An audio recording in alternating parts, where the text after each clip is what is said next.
নমস্কাৰ, শুভ সন্ধিয়া জনাইছোঁ সকলোকে। খুব এটি ধুনীয়া পৰিৱেশত আছোঁ। গম পাই আপোনালোকে আমি বৰ্তমান বঙাইগাঁও জিলাত আছোঁ আৰু বঙাইগাঁও জিলাৰ নগৰৰ সমীপতে খুব ধুনীয়া এখন ইয়াতে পাৰ্ক এখন আছে আৰু পুখুৰী সদৃশ খুব ধুনীয়া পৰিৱেশ। অকণমান দেখুৱাম বুলি ভাবিছোঁ কাৰণ এই দেখিছে পানীৰ যিটো এটা খেলা, ৰং আৰু পানীৰ খেলা, তলৰ ফালৰ পৰা লাইট আছে, খুব ধুনীয়া। এই বস্তুটো সাধাৰণতে অসমত মানে আছে বহুত ঠাইত, কিন্তু ইমান এটা ধুনীয়া যি পৰিৱেশ সৃষ্টি কৰা হৈছে এই ধুনীয়া পৰিৱেশটো আচলতে ইমান ধুনীয়া পৰিৱেশ দেখা নাই।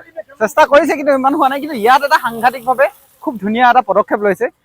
পৰিৱেশটো সঁচাই ধুনীয়া। এইটো এটা মানুহে খোজ কাঢ়িবৰ কাৰণে ৱাকিং জোন আছে, ইয়াতে প্ৰেক্টিচ কৰিব পাৰে আৰু লগতে সন্ধিয়া সময়ত ফুৰা মেলাৰ পৰা আদি কৰি গোটেই এটা ধুনীয়া পৰিৱেশ। মানে চাওকচোন, পানীৰ যি খেলা, ৰং আৰু পানীৰ যি সমাহাৰ, খুব ধুনীয়া এটা মানে কৃত্ৰিমভাৱে তৈয়াৰী এটা খুব ধুনীয়া এটা বস্তু দেখিছে।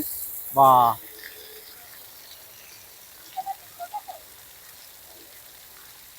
ওপৰলৈ উঠিব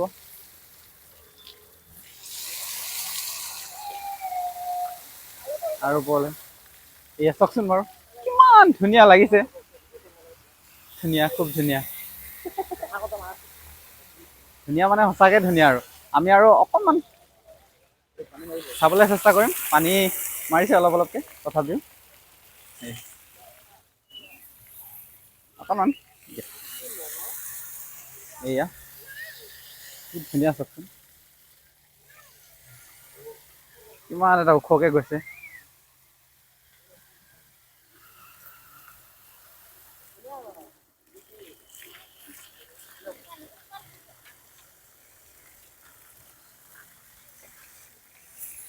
ধুনীয়া মানে সাংঘাতিক এটা মানে পৰিৱেশৰ সৃষ্টি কৰা হৈছে।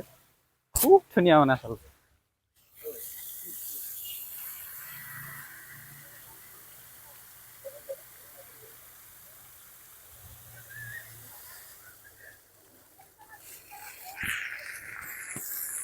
বিক্ৰম দা, কেনেকুৱা লাগিছে? খুব ভাল লাগিছে। এক্সেলেণ্ট। সঁচাকৈ বঙাইগাঁৱতে ইমান ধুনীয়াকৈ বনাইছে ন এইটো। Eco park Bongaigaon. যোৱা বছৰ বনাইছে। ৰাতিপুৱা এই মৰ্ণিং আহে, মৰ্ণিং ৱাক কৰে কাৰণে ৱাকিং কৰে, ভাল লাগে। এতিয়া আবেলি সময়ত মানুহ আহে ফুৰিবলৈ, খুব ভাল লাগে। সুন্দৰ এটা পৰিৱেশ আৰু। ঠিক আছে, তোমাৰ ধন্যবাদ। আৰু উত্তম দাই লৈ আহিছে এই ধুনীয়া ঠাইটোলৈ আমাৰ অকণমান ফুৰিবলৈ, ধুনীয়া ঠাইটোলৈ। এয়া চব